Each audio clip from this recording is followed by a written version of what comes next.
Hello guys, this is Aadya. Welcome back to our channel. और आज की क्लास में हम एक्सरसाइज 1.3 के क्वेश्चन नंबर 2 को कंटिन्यूशन में लेंगे।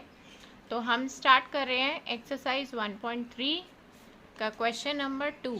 हम प्रीवियस क्लास में क्वेश्चन नंबर 1 कंप्लीट कर चुके हैं और हम क्वेश्चन नंबर 1 अब करने जा रहे हैं, क्वेश्चन नंबर 2 करने जा रहे हैं। हमारा जो क्वेश्चन नंबर 2 है, मैं एक बार रीड आउट कर देती हूँ आपके सामने। बुक आपके सामने है। You know that 1/7 is equal to 0.142857.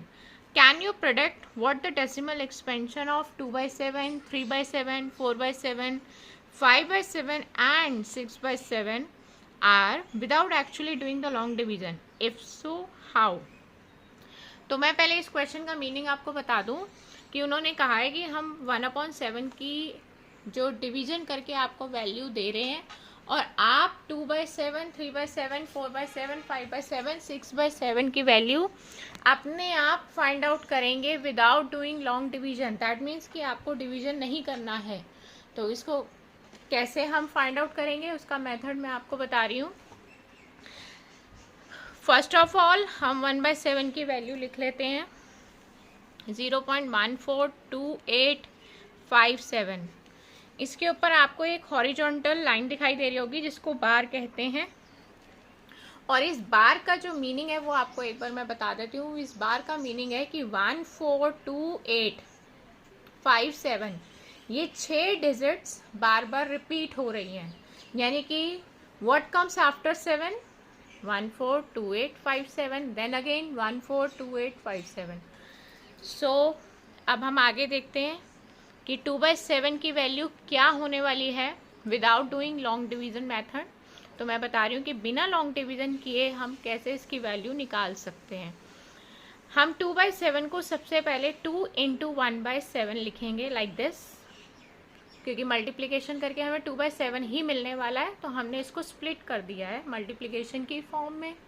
और अब हम जो 1/7 था हमारा, उस 1/7 को रिप्लेस करेंगे हम इसी वैल्यू से जो हमें क्वेश्चन में गिवन थी, दैट इज 0.142857। तो हम इस 2 को ऐसे ही कॉपी कर रहे हैं एंड मल्टीप्लिकेशन के इस सिंबल को भी ऐसे ही कॉपी कर रहे हैं। लेकिन जो 1/7 है, जहाँ पर मैं पॉइंट आउट कर रही हूँ 1/7 को, उसको हमें रिप्लेस करना है 0.142857 के साथ। और ये हमने कर दिया है। अब हमने इसका सीधा सीधा मल्टीप्लिकेशन कर देना है। और हमारा ये जो मल्टीप्लिकेशन है आप मेंटली भी कर सकते हैं और इसको रफ में आप कर भी देख सकते हैं। तो मैं आपको रफ में कर दिखा देती हूँ अगर किसी बच्चे को मल्टीप्लिकेशन में प्रॉब्लम है तो लाइक दिस 0.142857 मल्टीप्लाई बाय 2। तो ये मेरा मल्टीप्लिकेशन चल रहा है। 2 7s are 14, carry over 1, 2 5s are 10 and we will add 1, this is 11, carry over 1, 2 8s are 16 and 1 17, carry over 1, 2 2s are 4 and 1 5, 2 4s are 8, 2 1s are 2 and 2 0 0। तो हमारा जो ये प्रोडक्ट है वो आ रहा है 0.285714। तो आपको ये एक मैजिक की तरह लग रहा होगा कि एक मैजिक हुआ है कि हमने बिना लॉन्ग डिवीजन किए 2/7 का बिना लॉन्ग डिवीजन किए हमने उसकी वैल्यू को निकाल लिया है लाइक दिस। तो इसी तरह से कंटिन्यूशन में करते हुए हम 3/7 की भी वैल्यू निकाल सकते हैं लाइक दिस। 3 × 1/7 कर देंगे एंड हम वी रिप्लेस 1/7 बाय 0.142857। हमने 1/7 को रिप्लेस कर दिया है उसकी इसी वैल्यू से जो क्वेश्चन में गिवन थी। और अब हम इन दोनों का प्रोडक्ट फाइंड आउट कर देंगे तो हमारे पास इसकी वैल्यू आ जाएगी। तो एक बार फिर मैं प्रोडक्ट आपको राइट साइड में इसका प्रोडक्ट करके दिखा देती हूँ। 0.142857 multiply by 3 like this. I hope कि आप सब देख रहे होंगे स्क्रीन पर। 3 7 21, कैरी ओवर 2, 3 5 15 प्लस 2 17 का carry over 1, 3 8 24 plus 1 25 carry over 2, 3 2 6 plus 2 8, 3 4 12 carry over 1, 3 1 3 and plus 1 4, 3 0 0, and we will place a decimal from right to left, 6 digits, 1 2 3 4 5 6. So we got the product 0.428571. तो हमें क्या मिल गया? हमें 3/7 को विदाउट डूइंग लॉन्ग डिवीज़न हमें उसकी value मिल गई है। तो जैसे कि क्वेश्चन की डिमांड थी कि हमें लॉन्ग डिवीज़न को यूज़ नहीं करते हुए वैल्यू निकालनी है, तो वो हमने वैल्यूज़ निकाल दी हैं। आप इसी क्वेश्चन को कंटिन्यूशन फॉर्म में सेल्फ प्रैक्टिस पे लेते हुए 4/7 निकाल लेंगे, देन 5/7 की भी वैल्यू आई होप कि आप निकाल लेंगे, एंड 6/7। तो मैंने आपको 2 वैल्यूज़ निकाल कर दिखा दी हैं, मेथड समझा दिया है, और आगे की वैल्यूज़ आप खुद निकाल लेंगे। और अब हम अपने नेक्स्ट क्वेश्चन की तरफ चलते हैं। हमारा जो नेक्स्ट क्वेश्चन है वो हमारा क्वेश्चन नंबर 3 है, जो कि मोस्ट इम्पॉर्टेंट क्वेश्चन है। मोस्ट इम्पॉर्टेंट क्वेश्चन इसलिए कि पूरी एश्योरेंस के साथ मैं ये कह सकती हूँ कि क्वेश्चन नंबर 3 हमारा एग्ज़ाम में आने वाला है। और क्वेश्चन नंबर 3 जो हमारा एग्ज़ाम में आने वाला है, और हम चाहते हैं कि उसमें हमारा थोड़ा भी मार्क्स का डिडक्शन ना हो, तो हम बहुत अच्छे से फोकस करेंगे इस क्वेश्चन की तरफ, पूरा कंसंट्रेट करेंगे, क्योंकि इस क्वेश्चन की वेटेज 4 नंबर तक जाती है, और 4 नंबर हमारे लिए बहुत ज़्यादा वैल्यू रखते हैं। सो प्लीज़ गाइज, आप प्लीज़ कंसंट्रेट करें इस क्वेश्चन नंबर 3 पर। जैसे मैं करा रही हूँ वैसे उसको फॉलो अप करेंगे, तो आपके बिल्कुल भी मार्क्स कटने के चांस नहीं रहेंगे। तो क्वेश्चन नंबर 3 मैं एक बार आपको डिक्टेट कर देती हूँ। आई होप कि सबके हाथ में NCERT होगी। एक्सरसाइज 1.3 का क्वेश्चन नंबर 3 मैं डिक्टेट कर रही हूँ। Express the following in the form P/Q where P and Q are integers and Q is not equal to 0। और इसका जो फर्स्ट पार्ट है बहुत ही बेसिक क्वेश्चन है। अभी तो ये 0.6 बार, इसको P/Q की फॉर्म में हमें कन्वर्ट करना है। दैट इज़ वेरी इंपॉर्टेंट, और हम इसको समझेंगे। जैसे स्टेप्स मैं करूँगी आपको सेम वैसे ही स्टेप्स को फॉलो करना है, तो इट्स मेक श्योर कि आपको फुल मार्क्स मिलने वाले हैं। तो मैं स्टार्ट कर रही हूँ, आप स्क्रीन पर साथ में बने रहेंगे। Let x is equal to 0.6 bar. सबसे पहला स्टेप है कि आप इसको x कंसीडर कर लेंगे, ठीक है, और आप इसको इक्वेशन को फर्स्ट इक्वेशन मार्क कर देंगे लाइक दिस, जैसे मैंने किया है। देन आपका सेकंड काम क्या होने वाला है, आपको देखना है कितनी डिजिट के ऊपर बार है। आपको यहाँ पर 1 डिजिट के ऊपर बार दिखाई दे रहा है, तो आपने लेफ्ट हैंड साइड और राइट हैंड साइड दोनों को 10 से मल्टीप्लाई करना है। मैं एक बार फिर बता रही हूँ कि अगर 1 डिजिट के ऊपर बार है तो दोनों तरफ 10 से मल्टीप्लाई करना है। अगर आपको 2 डिजिट पे बार दिखाई देता है तो आप 2 डिजिट को देखते हुए 100 से मल्टीप्लाई करेंगे। आगे आगे क्वेश्चन जब हम करेंगे तो आपको समझ में आता जाएगा। अभी फिलहाल इस क्वेश्चन में 1 डिजिट के ऊपर बार है, तो हम अपनी इक्वेशन की लेफ्ट हैंड साइड और राइट हैंड साइड दोनों को 10 से मल्टीप्लाई करेंगे। हम यहाँ पर लिखेंगे multiply by 10 on both sides. दोनों तरफ 10 से मल्टीप्लाई करेंगे like this, 10 into x, 10 into 0.6 bar. Is that clear?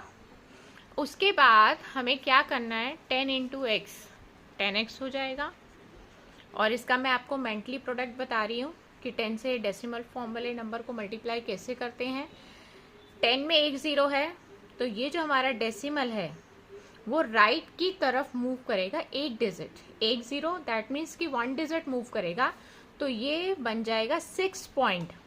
और 6 पॉइंट के बाद हमारे पास नेक्स्ट क्या डिजिट होने वाली है, क्योंकि बार लगा हुआ है, 6 ही बार बार रिपीट हो रहा है, तो हम 6 को यूज कर सकते हैं एक बार और हम इस पे बार लगा देंगे और इस इक्वेशन को हम सेकंड मार्क कर देंगे।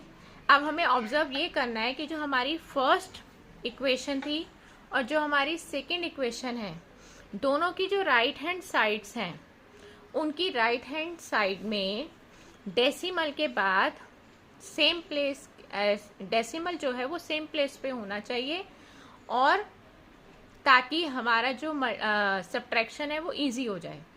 तो हमने अब नेक्स्ट स्टेप में क्या करना है, second equation minus first equation करना है, second equation minus first equation. तो left hand side minus left hand side, right hand side minus right hand side, like 10x minus x, 6.6 bar minus 0.6 bar, 10x में से 1x गए 9x, और 6.6 बार और 0.6 बार को अगर किसी बच्चे को माइनस करना नहीं आता तो वो राइट साइड पर देखें, मैं रफ वर्क करके दिखा रही हूँ, वर्किंग करके दिखा रही हूँ कि कैसे करते हैं, अगर बच्चों को डाउट है तो, क्योंकि हम हर छोटी से छोटी चीज़ को क्लियर करके चलना चाहते हैं ताकि बच्चों को किसी भी तरीके का कोई डाउट ना रहे। तो 6 बार में से 6 बार गए 0, डेसिमल को प्लेस किया, 6 में से 0 गया 6, 6.0 मीन्स 6। तो ये कैलकुलेशन मैंने सिर्फ उन बच्चों को के लिए करी है जिनको थोड़ा सा भी मन में डाउट है कि कैसे सब्ट्रैक्शन करेंगे। तो हमारा सब्ट्रैक्शन आ गया 6। अब जो 9 है वो x के साथ मल्टीप्लाई हो रहा है। अब ये कैसे पता चला कि 9x के साथ मल्टीप्लाई हो रहा है, क्योंकि एक कांस्टेंट और एक वेरिएबल के बीच में जब कोई साइन नहीं होता तो वहाँ मल्टीप्लिकेशन हो रहा होता है। तो जब ये 9 मूव करेगा राइट साइड की तरफ तो ये डिवीजन बन जाएगा, यानी कि ये डिवाइड हो जाएगा, तो ये 6/9 हो जाएगा। और जब ये 6/9 होगा तो ये फ्रैक्शन फॉर्म में आ गया, और ये इसको सिंपलेस्ट फॉर्म में कन्वर्ट करेंगे हम, 3 2 ज़ा 6, 3 3 ज़ा 9, तो इट विल बिकम 2/3। तो x जिसको हमने स्टार्टिंग में कंसीडर किया था 0.6 बार, अब उसकी वैल्यू हमें मिल चुकी है, therefore 0.6 bar is equal to 2/3। तो वी गॉट p/q फॉर्म। तो हमारी क्वेश्चन की जो डिमांड थी कि इसको p/q की फॉर्म में कन्वर्ट करो, तो वो हमने p/q की फॉर्म में कन्वर्ट कर दिया है, और ये हमारा बिल्कुल एक्यूरेट आंसर आया है। और आप भी इसी मेथड को, इन्हीं स्टेप्स को इसी तरह से फॉलो करेंगे तो डेफिनेटली आपको फुल मार्क्स मिलने वाले हैं। तो आई होप कि आपको ये क्वेश्चन समझ में आ गया होगा। तो हम इसी के साथ एक क्वेश्चन और करते हैं, इसी का एक पार्ट, ताकि आपको और क्लियर हो जाए कि इस मेथड में आपको बिल्कुल भी डाउट ना रहे कि ये क्वेश्चन कैसे होगा। तो हम एक क्वेश्चन और लेते हैं। इस एक क्वेश्चन के साथ आपके जो मन में थोड़े बहुत भी डाउट्स हैं इस क्वेश्चन p/q की फॉर्म को लेकर, वो बिल्कुल क्लियर हो जाएंगे। तो मैं इसका सेकंड पार्ट, जो कि आपकी NCERT का ही क्वेश्चन नंबर 3 का सेकंड पार्ट है, 0.47 बार, इसको करेंगे। लेकिन आप देखेंगे जो हमने अभी प्रीवियस क्वेश्चन किया और अब जो करने जा रहे हैं उसमें थोड़ा सा डिफरेंट आपको दिखाई दे रहा होगा। तो उसमें अब क्या फंडा होने वाला है वो अब हम देखेंगे। तो वही हमारा पहला स्टेप यही रहेगा, let x is equal to 0.47 bar, like this. हम इसको फर्स्ट इक्वेशन भी दे देंगे। ये स्टेप आपने भूलना नहीं है, क्योंकि आपके इस क्वेश्चन की स्टार्टिंग इसी स्टेप से होने वाली है। आपने सबसे पहले अब क्या करना है, आपने इस डिजिट को, इस डेसिमल को एक डिजिट आगे रिप्लेस करना है। आपने डायरेक्ट जंप नहीं मारना बार की तरफ, क्योंकि अभी हमारे पास इस क्वेश्चन में एक नई चीज़ ये है कि हमारे पास एक डिजिट के ऊपर बार नहीं है। तो हमें, हमारा पहला जो मेन एम है कि हमने अपने डेसिमल को पहले यहाँ पहुँचाना है, और यहाँ पहुँचाने के लिए एक डिजिट को पार करना है। और जब एक डिजिट को पार करना है तो हम 10 से मल्टीप्लाई करेंगे। तो हम लिखेंगे multiply by 10 on both sides.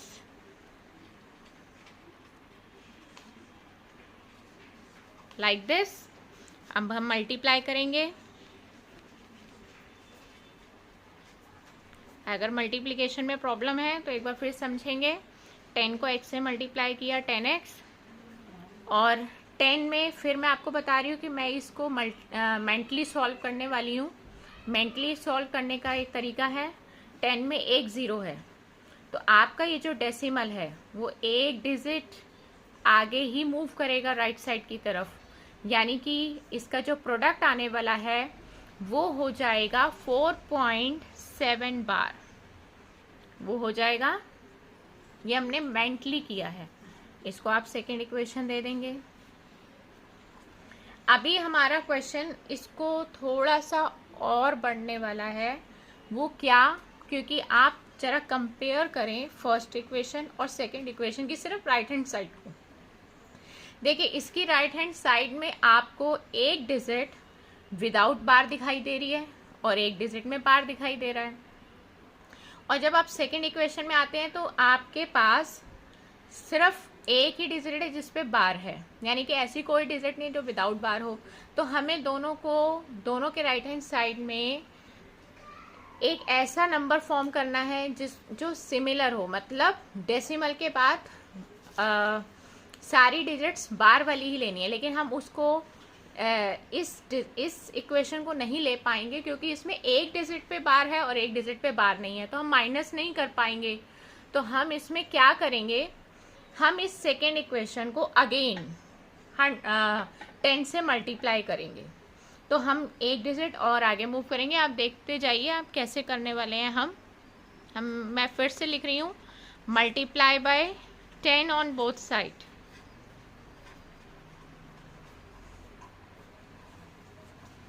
Ten into 10x, 10 into 4.7 बार.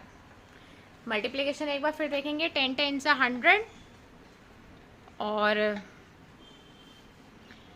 10 में एक ज़ीरो है तो डेसिमल एक डिजिट मूव करेगा, मूव टू राइट साइड, तो ये हो जाएगा 47.7 बार.